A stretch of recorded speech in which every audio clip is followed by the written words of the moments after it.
All right, cool. Let's get into my topic. Um, so uh, I had a 3-day weekend, and I kind of was like, I've beaten Dragon Warrior 2.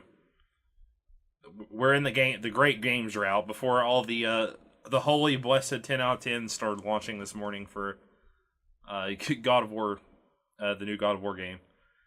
So I was like, I need some stuff to dick around with. One of my favorite streamers just started playing Final Fantasy XIV. So I'd never actually really played that much of it before, and I watched him play probably about 12 hours of it. Just I usually just like leave it on in the background at work and stuff or stuff like that and listen to it. And he's having a whole lot of fun with it.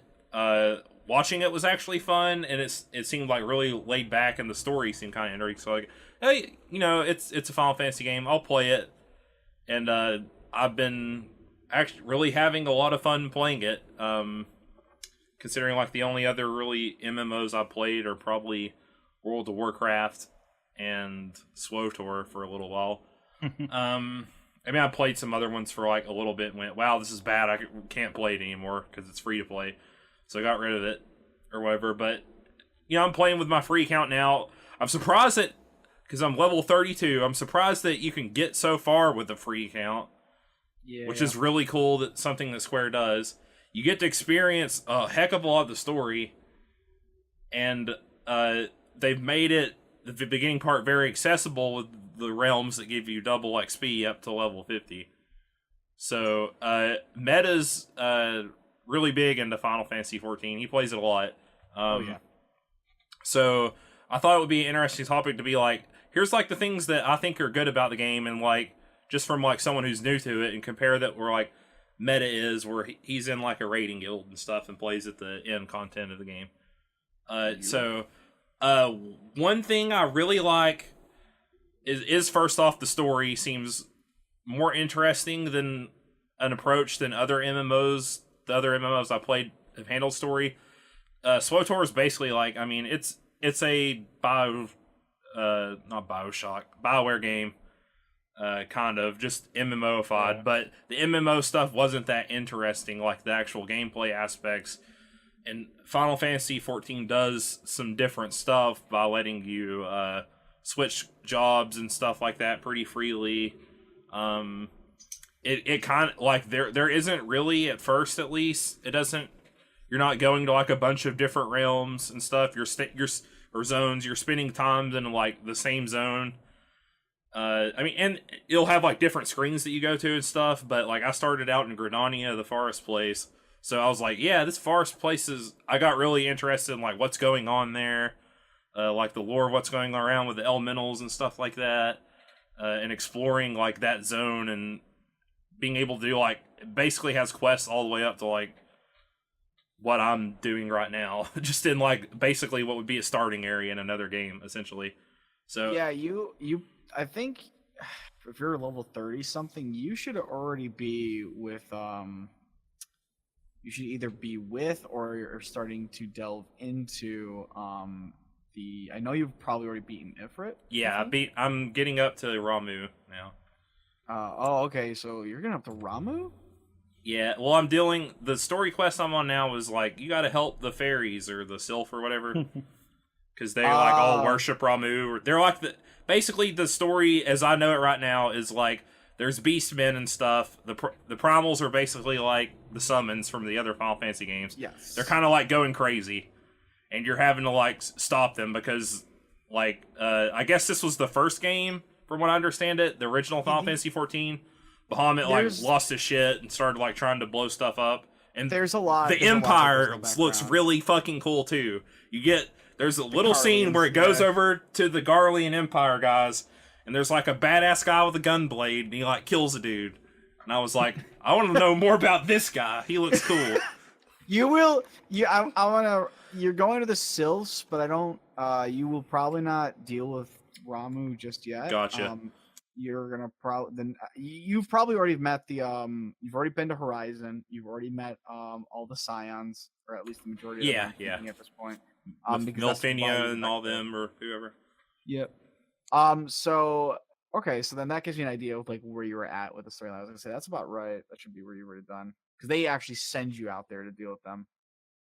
Yeah, so I had to, and here's something else that's really cool. If you do the main quests, that's how you unlock the dungeons, or at least in the dungeon queue and stuff like that. So the game like kind of throws you into grouping up and stuff. Yeah, most of the all the dungeons that you will end up through the storyline. You will go through all the dungeons at some point or another. I think there's only like there's only a couple that you don't actually run, while you're They're leveling optional up. or whatever. They are optional ones, but they are also pulled over from 1.0, and they are very different and much more frustrating than some of the more updated Gotcha. ones. 1.0 was a mess. You were talking about the story. I'm gonna tell you right now that the Final Fantasy XIV story is actually considered to be one of the best Final Fantasy stories. It's constantly been considered to be a very good storyline. Each expansion kind of tells its own story, kind of ends. The patches will lead you into the next one, but Realm Reborn is considered a wonderful storyline. Players love it, and all the patches involving it are also equally amazing. So, so here's my question: prep for you. Will I get to, or is it easy to like find groups to like do the raid content stuff with before you get into like Heaven's Sword and stuff like that? The original so the original rating because I want to experience the whole story. So you will want to do the Binding Coil of Bahamut, because that has a very big part of the story, because it explains like what happened to Bahamut and what like where he's at and what's he doing and who he's chilling out with. And that unfortunately is you're probably gonna get, if you want to just run through it, you're probably just gonna want to get some group who's gonna willing to like kind of rush you through it, so that you can see the storyline and not have to deal with the fights. Gotcha. After that, though, they made like essentially the normal mode and then Savage, which is just hard mode of the fights. And normal mode tells you the storyline. It goes to the story of the raid. The raids themselves are not difficult by any standard. They're essentially a beefed up final dungeon boss. And you get to see the story through that, and then the true end game rating, if you want the best gears and the knowledge of knowing that, congrats, you've like fought some of the harder bosses, is done through Savage mode. But you will already know the story before you do that. Yeah, and you're just gonna get gear. I'm assuming like any other MMO, you're gonna get gear that's gonna surpass that anyways in the expansions, right? Yeah, absolutely. That's just how it goes. So the Savage rating is nothing more than, do you want to just raid for the stronger gear and the challenge, and mostly the gear. So yeah, I like that the game, like if you want to do the story, it's basically like you got to group up with people. It's got the but it doesn't make you do like old vanilla WoW where you had to like spam general chat and go, please do this dungeon with me. You get your dungeon finder and stuff. So yeah, you will like I said, like the storyline is probably the one thing you're gonna really like. It's really good. Yeah, I'm hoping the Empire will start to show up more here soon. Yes, I will. I'll spoil that for you and say the Empire will show up more. Correct. You will deal more with them. That gunblade. I want a gunblade. And I love seeing, for someone who's played all the Final Fantasy games, also, I love the references and stuff. Like, yes. Like, our password is Wild Rose, which is a reference to Final Fantasy II. The original Final Fantasy II. I'm playing a Dragoon, so that's a reference to Final Fantasy IV, obviously. And I guess 2 to an extent. I actually had the first Dragoon. But as most people know, it Kane. I like that, I don't know if all the classes have this, but you have like your combo stuff where your moves will change depending on the sequence you use them. Makes it a bit more interesting. Yep, moves do combo. That's cool. It's pretty accessible too. Like, I haven't really had to look anything up or like super like go, okay, like what does this mean? How do I do it? The game does a good job of explaining all that stuff to you as well. The only time you'll probably need to start looking up stuff again deals with more like end game things and figuring out where something is. When it comes to, because there's a few things like there's a sightseeing log which is quite literally like, okay, we're just going to tell you what it is in this text when you talk to the NPC, and then from there we will give you no hints or any spots on the map. You just have to go find it yourself. Oh, gotcha.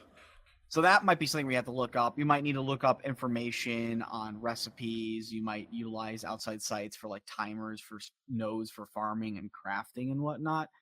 Yeah, I haven't even started on that yet. But honestly, you don't need those things unless you plan to get really into the end game stuff and want to learn more and see more about the game functionally, as opposed to just playing the game in and of itself. Yeah. Something else that's really good about the game is the music. When I played WoW has actually good music, but I would always like, because WoW feels a lot more grindy, and it's maybe just because I'm on like double experience on this server. But I would always cut it off and listen to my own music, but I don't do that at all in this game. The music is really freaking good. It's a Final Fantasy game, so you kind of expect that, but they didn't just go, oh, it's the MMO Final Fantasy, we're gonna not work as hard on like the polish and the details and stuff. No, they did a really good job with the score. It reminds me of 12 a lot. 12 score. I actually kind of agree, because like the World of Warcraft music is generally more ambient. Yeah, for sure. And I don't know, some people prefer that. They really do. They don't want a lot of attention to be taken away from like what's going on. But I mean, and that has its ups and downs. But I enjoy the fact that the music you get to listen to in this game is very much in your face. I like that a lot, because it's another part of the aspect of the game that's really fun and makes it a good soundtrack to listen to. Yeah, it's good. It's on par with some of the stuff I've heard so far is on par with some really good tracks from some of the other games. So, but I don't know. It's just I've been having a lot of fun playing it. I think I'm going to keep playing it. Probably I'll eventually get the subscription stuff and get through the expansions, especially if the story just keeps my interest. I'm certain it will. I'm certain it will, because it's pretty good throughout the whole game. So yeah, and man, all the other classes look freaking cool as crap too when you're watching them do their shit. Like, I love the spell effects for like the black mages that they have. They all look cool. I'm like, man, I should have played a black mage. Oh, I can do that. I can eventually level it. I see like red mages running around and like hitting stuff in melee. Then they go back and start blasting stuff with magic. That looks cool as shit too. I want to play red mage. I see samurai guys running around, just standing around in town. I'm like, oh, their gear looks cool. They got a katana and stuff. I want to be a samurai too. I want to be everything. I want to do everything in the game. And you can, it's cool. without making a single ult. Yeah, you don't have to make ults. You don't have. I imagine at a certain point it might be like easier to do so, maybe just because you'll run out of quests. But I don't know. You would know more about that than I. No, dungeons are your like de facto way of leveling. Oh, really? Yes, they are probably your best way to do it. Although you can skate by with doing fates, at least through 1 through 50. Yeah. But after that, if you want the fastest way to go about it, dungeon whore yourself out. Yeah, and the fates are cool too. They remind me of Rift, where you'd have basically like world PvE stuff where there's basically like, for people who don't know, it's like generally like you walk into a part of the zone and like kind of like a mini quest is going on, and you do it with other people at the same time. And it's a little bit more difficult than normal quests. And you can like sync your level down and still do it if you're like over it. Yep. And you basically get like, it's like commendations. I don't remember what exactly they call them. For your you get a currency. The faction that you join, basically. The faction you join, you'll get a currency. And that's how you get your chocobo. I got my chocobo the other day, and I was super happy. Yeah, and it plays the chocobo theme when you ride around. Oh, yes, baby! It also has its own fight music that starts every time you get in a fight, which is awesome. And the Fate fight music is really freaking good. It's hot. It hypes you up for when you get You'll just be walking and then it'll go, Fate appeared or something, and it'll just go dun dun dun dun dun dun dun dun. I'm like, oh god, I gotta do the Fate now because this music. It's Uh, it's a lot of fun. Yeah. Yeah, There's it's not really commonly used, which is really depressing, but there are certain fates that will even unlock areas for you to go to. oh, And there are interesting. certain fates that will, if you complete them, will unlock extra fates that go after them. That's even how you can spawn certain special creatures that can give you neat like glamour gear or unlock Oh, access cool. to like little minions and things. Yeah, Nothing really like truly end game, so not everybody's rushing to it's get like it. customizable stuff. But They it's have more a lot. customizable stuff. They have. It seems like they have a. It's very much like Fashion Soul stuff in here because I just see cat girls everywhere in maid outfits. Oh Do yeah. they have constantly. a whatchamacallit system? A what? A glamour system? Yeah. Yep. Okay. Yep, they do have it. Transmogrify, whatever you want to call it. It's Fashion Souls is essentially at the end of the day what Yeah. we're talking about. Make you suit. Yes, they do have that. They've been continuing to expand on it. Originally, you had to just keep the gear you wanted to like fashion yourself into, either on your retainers, which are just essentially like people that you hire to go do some work for you and also store gear on. They're your bank essentially. And you could also just keep the gear on your own inventory slots. And you would use like these prisms and you can cast on yourself. They recently, and I mean very recently, released a glamour chest, which only shows up in inns, but you can store up to 200 items in it, and it will destroy the item, but it will save the glamour of it in the chest. The only downside right now is that you have to go into an inn in the first place to get access to it.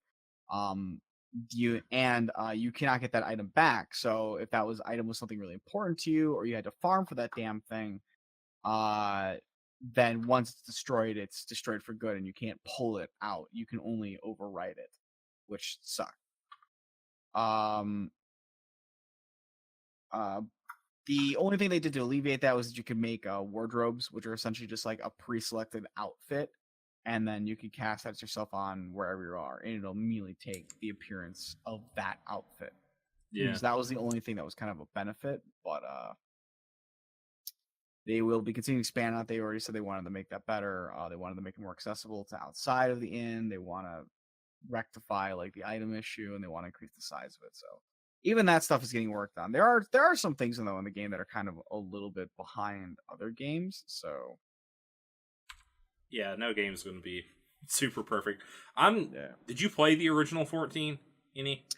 I did. Play Okay, part so of Original what's 14. so different? Why was it so bad? This is what when I hear people who played the game, they don't ever talk about why it was bad. They just say it was god awful. Let me tell you a tale of low adventure. Give me the lore.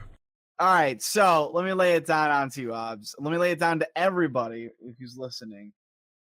The reason 1.0 sucked was everything.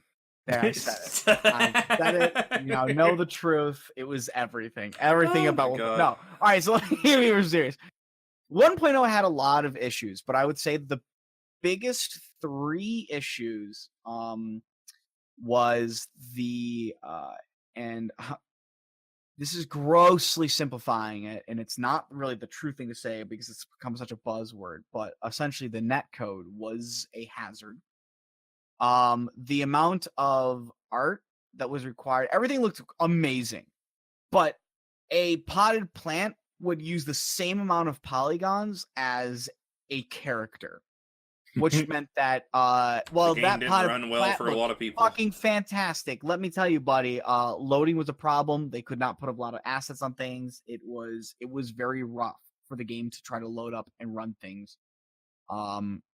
The other issue was the game was from a combat functional standpoint was playing like an old game, and generally the leveling system, the gameplay in and of itself was trying to be like the new modern MMO while still being like the old MMOs, and that was a problem. There was a conflicting philosophy that constantly clashed, and those are your biggest 3 things. Just from the netcode standpoint, everything was delayed. You wanted to open up a menu. Okay, you click the button. You'd wait 3 seconds, the menu would open up. Okay, you want to go to this menu inside of here. Okay, so I want to get to my equipment, right? Okay, so I go over to here. First, I have to go to my character status. That doesn't have a shortcut. I would go to the character status and click on it. Wait another 3 seconds. That'd pop up.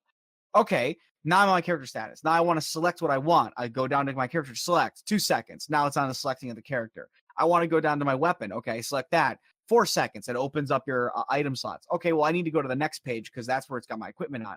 Click that. 5 seconds. Now you're in the finally the equipment page. Okay, I want to equip this. Click.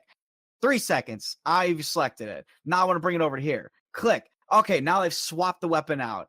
Finally, now I want to exit out. Exit, exit, exit, exit, exit. Okay, now I'm back in the game. Let's go play the game. Yeah. That was the problem. It was a lot of menus inside of menus. There was a lot of UI issues just in general, and the reactive time to trying to do anything with the UI was horrific. Obviously the game was wonderful because it had the polygons and everything looked fantastic, but it also meant that everything took forever to load up. People had a hard time, and the game on the back end had a hard time. And they spent so much time trying to make everything look beautiful that the maps themselves were a terror and a half. Gridania was a maze, a horrific maze. It wasn't these giant open zones that were very clearly like their own thing. They were mazes of copy and paste. It was a copy and paste fest. That was how it was for everything. Every zone, copy and paste of that zone. You went to Gridania, congratulations. You're now in a labyrinth as well. Copy and pasted labyrinth. You'll never escape. And the combat design was just like, it's old school, like where you would wait, you would like attack something, and then it would wait a period of time. You attack something. But as you attack things, your bar would eventually fill up. Oh, look, I can use an ability. Click, I'm going to use this ability. And it would do like that one ability, but then it would use up the ability power, and then you would have to wait till it goes back to attacking to build that up. And it was very old school in that regard. And these are the three biggest things that were a problem from the start. And eventually that started to get changed over as time went on. It eventually started getting changed over. The crew who was in was kind of like ejected. They brought in Yoshi P and his team, and they started making the game better, but they had to shut it down because the core of what the game was needed to stop and be put and changed around from a fundamental level. They needed their the base of their foundation for their house had to be changed. It was just bad, and you can't build a house on that and try to make it better. Yeah, and they just rebooted it all, basically, right? Pretty much, including the story too. Yeah, the engine was changed. They changed how they focused on things. They the combat system was revamped to what you see today. There was a lot of stuff that was just changed on the back end. That has made the game what it is. So that's why 1.0 was a horror fest in general. It's an interesting tale that they even like were able to turn it around so well, because it's one of the most beloved MMOs that are going on right now. Yes, that's actually been a big thing, and that was something that actually pushed for by Yoshida, who is affectionately known as Yoshi P for the team, but he turned the whole game around, and he really stated, like, he really fought for the fact that, like, this game needs to succeed because we owe it to the people who play Final Fantasy and the individuals who love this game. We need to show them that we can do this right. We need to earn their trust back. And that was a very big philosophy going into it. And a lot of people really love him as an individual and as a director because of that philosophy, and why he put so hard to bring the game around. And he was successful at it, which is the other biggest factor for it. He did it, and he did it well. It's good, man. I'm really enjoying the game. I want to see like through the story basically, and man, it's just fun to play. So I should really get through the story. It's have you played it too, Mal? I played it a little bit, and I dropped off. Gotcha. But it is something I would like to finish the story of, at least. Yeah, it seems. I mean, I like what they're doing with the summons and stuff. They're tying it into what you know, but making it different because you're actually fighting the summons. I got a question for you, Obs, because you stated like you wanted to talk about some of the things, but what's something about the game that you don't like? What's something that has been in it? I don't know, to be honest. Maybe Gosh, like that there would I was expecting you to say something was bad. Maybe that there would be like no Gladiolus. Yeah, there's no Noctis. That's the whole. No Noctis. That's the problem. Until you make Noctis as your character, dude. I don't know.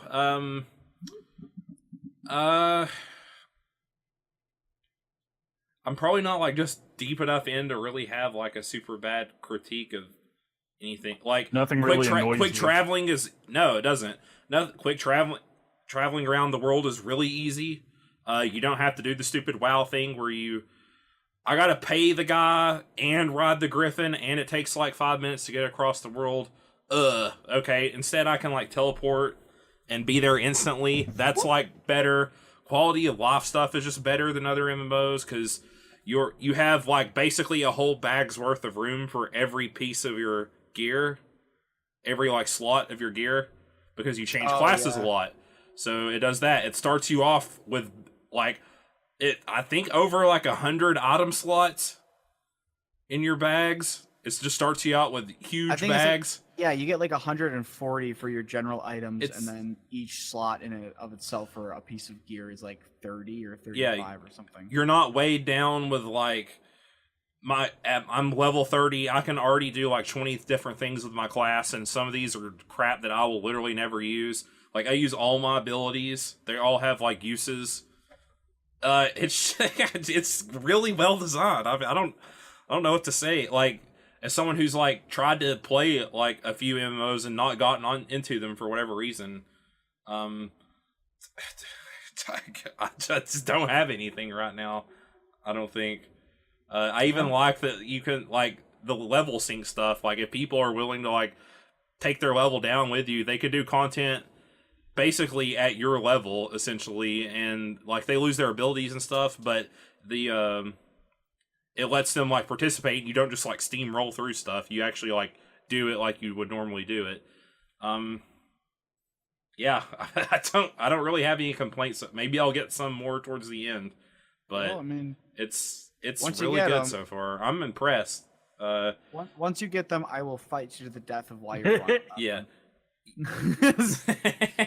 What are some of yours on the back end that doesn't like spoil anything for me? Maybe. Some of the stuff on the back end, you might. Well, the biggest one thing I see, and it's never really bothered me because in my eyes, it doesn't really matter, because of balancing wise. But there really is no talent trees. That's the thing that just doesn't exist. If you play Dragoon, you are playing Dragoon. If you are playing Paladin, you are playing Paladin. So you're like the same as everyone else. Okay, I can see that. Same as everybody else. And that for some people that's a problem, and I can see why. But like for the point of it really is that if you're playing Dragoon, you're playing Dragoon to play a guy who jumps up into the air and then rockets back down at the speed of light to crush his enemy with a spear. That's what you're playing Dragoon to play. Yeah. If you're playing Samurai, you are playing it because you want to toss gil at your enemies and make them poor and shit. And that's not actually how it plays. But if you're playing Samurai, it's because you have this idea that you want to play a character who's going to be awesome. And thematically, in this game at least, they are able to do Iaijutsu stuff. They have like cool combos. They do cool stuff, and it's like that's what everybody fight's different. It's really cool. If you're playing Red Mage in this game, you're generally on the idea is like, well, I want to be able to jack of all trades. And let me tell you something, they succeeded that in a game that follows like the trifecta of tank, healer, DPS, because Red Mage do DPS and they do it well, and they cast spells and they'll do melee attacks. You'll build up a meter to do like empowered melee attacks, or you can just do them otherwise if you want. Although it's considered bad. And you can res people, you can cast cures. They have double cast, which makes them that kind of quick cast character that people kind of liked from Final Fantasy XI. There's that. I mean, you play the class, you play it for that class. So, but some people would like some variation how they do it, and I can see why. But I've always been under the mind that it's like, well, people are just gonna find which one's the best one anyway. So yeah, I guess they just make one and save time. I mean, at a certain point, it's probably like if you want to be the most efficient you can be with like whatever class you're playing, you're using like these abilities. I mean, it's basically like that with any MMO, but I guess like the customization is more like your cross-class stuff you can do, like the certain skills you can pull down and stuff to use. Yeah, that's really what it is. Nowadays, instead of like having it be like, because originally you actually had to level up other classes, and that was again a holdover from 1.0, where you would level up other classes to get their abilities to put them on your bar, and you would be better. But they kind of kept that around for 2.0. But then they were like, that's kind of silly. Why are we making the level up when we could bounce? It makes it just easier to bounce around the idea that, hey, here's a selection of other abilities that you can pull from. You can have a max of 5. They will be all useful in certain situations. take them, put them in your bar, and be done. And that Yeah, was it's shared cool. between all different types. So you have like casters, you have healers, tanks, and melee DPS, and they've all got their own type, and then range DPS. Yeah. So you got that. I think the only thing I actually have a problem with the game is that there isn't, and this is just the thing for most any MMOs. There isn't a huge lot to do at the end game that Yeah. is involving progression wise for gear and content. Which kind of sucks. You really have only the raid, and then that's it. There is other stuff you can do, but it's never really towards the progression of getting better gear. There's no horizontal, but that's a problem that's generally faced by most MMOs. So Yeah, pretty much most of them have the problems like, I'm at the end. Well, I'm either just PvPing or raiding all the time. yep. Or like just leveling crafting skills. But oh god, they're maxed out. Now I'm playing the auction house or whatever. Yep. But so yeah, I'm really enjoying it. It's good. I literally can't think of anything bad to say about my experience so far. The pacing is great of the game. I don't feel like I'm spending a lot of time like running around or walking anywhere or like sitting there or alt tabbed. I'm playing the game. I'm doing it, Peter. I'm playing the game. So Glad to hear it. yeah, so it's fun. I to hear look forward to seeing more of the story and stuff.